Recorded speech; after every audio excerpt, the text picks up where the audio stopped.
Hi friends, welcome back to my channel Lakshmi one and only.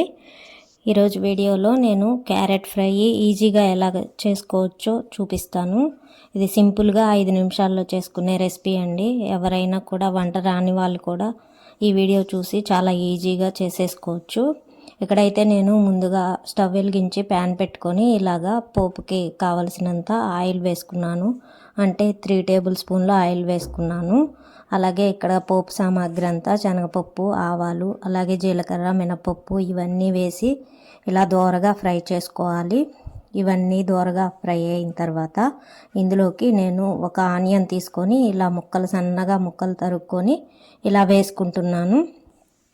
ఇప్పుడు ఈ onion కూడా కొంచెం గోల్డెన్ బ్రౌన్ కలర్ వచ్చే వరకు వేయించుకోవాలండి. ఇప్పుడు ఇందులోనే నేను ఒక రెమ్మ కరివేపాకు తీసుకొని వేసుకుంటున్నాను. ఈ రెండింటిని కూడా కొంచెంగా ఫ్రై చేసుకోవాలి. ఇవి ఇలా ఫ్రై అవుతున్నప్పుడు ఇందులోకి ఒక 1/2 టేబుల్ స్పూను పసుపు వేసుకుంటున్నాను. పసుపు వేసుకుంటే ఏ కూరకైనా కలర్ బాగుంటుంది కదా, అందుకని నేను ఇక్కడ పసుపు వేసుకుంటున్నాను. ఇది కొంచెం ఈ ఆనియన్ అనేది కొంచెం ఫ్రై అయిన తర్వాత ఇందులోకి 1 టేబుల్ స్పూన్ అల్లం వెల్లుల్లి పేస్ట్ వేసుకుంటున్నాను. ఈ అల్లం వెల్లుల్లి పేస్ట్ కూడా పచ్చివాసన పోయే వరకు బాగా ఫ్రై చేసుకోవాలండి. ఇలా ఫ్రై చేసుకోవడం వల్ల ఈ పచ్చివాసన అంతా పోతుంది. ఇలా ఫ్రై అయిపోయింది కదా. ఇప్పుడు ఇందులోకి నేను క్యారెట్లు ఇక్కడ వచ్చేసి 1/2 కేజీ తీసుకొని సన్నగా ఇలా ముక్కలుగా తరిగి పెట్టుకున్నాను. ఇప్పుడు ఈ ముక్కలన్నీ ఇందులో వేసేసుకుంటున్నాను. ఇవన్నీ కూడా బాగా కలిసిపోయేలాగా కలుపుకోవాలి. మనం వేసుకున్న అల్లం వెల్లుల్లి పేస్ట్ కానీ ఆనియన్స్ కానీ ఇవన్నీ బాగా ఈ ముక్కలకి పట్టేలాగా ఇలా కలుపుకోవాలి. ఇక్కడ చూపిస్తున్న విధంగా అంతా ఈవెన్గా కలిసేలాగా కలుపుకోవాలి. ఇప్పుడు ఇందులోకి తగినంత సాల్ట్ వేసుకొని రుచికి తగినంత సాల్ట్ వేసేసుకొని ఇప్పుడు ఒకసారి కలిపేసుకొని మూత పెట్టుకోవాలండి. ఇలాగా మూత పెట్టుకున్న తర్వాత ఒక 5 మినిట్స్ మగ్గించుకోవాలి ఆవిరికి. మధ్యలో 1-2 సార్లు మూత తీసి కలుపుకుంటూ ఉండాలి. ఇప్పుడు మూత పెట్టి మగ్గించుకుంటున్నాను.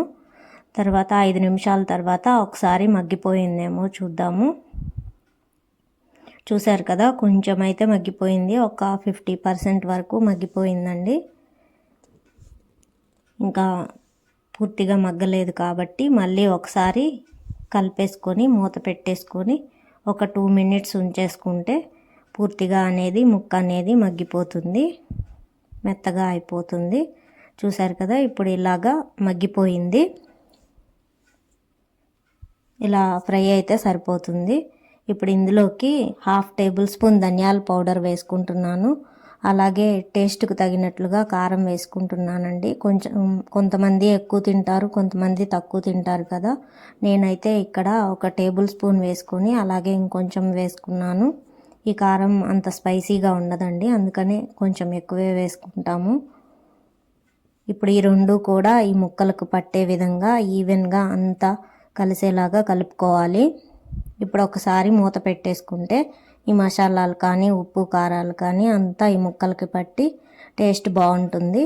ఇప్పుడు కూర ఇలా రెడీ అయిపోయిన తర్వాత ఫైనల్గా వచ్చేసి ఇలా కొత్తిమీర వేసుకుంటున్నాను. కొత్తిమీర వేసేసుకొని ఒకసారి ఇలాగా కలబెట్టుకొని ఇంకా స్టవ్ ఆపేసుకోవచ్చండి. ఎంతో టేస్టీగా ఉండే క్యారెట్ ఫ్రై రెడీ అయిపోతుంది. సింపుల్గా చేసేసుకోవచ్చు. క్యారెట్ తోటి చాలా ఐటమ్సే చేసుకోవచ్చు కదా, స్వీట్ ఐటమ్స్, హాట్ ఐటమ్స్, అలాగే చట్నీస్ ఎన్నో చేసుకోవచ్చు కదా. ఏది చేసినా కూడా చాలా హెల్దీ, అలాగే చాలా టేస్ట్గా ఉంటుంది. చూశారు కదా, క్యారెట్ ఫ్రై అయితే రెడీ అయిపోయింది. ఈ వీడియో కనుక మీకు నచ్చినట్లయితే ప్లీజ్ లైక్ చేయండి, షేర్ చేయండి, అలాగే కామెంట్ చేయండి. Thank you for watching.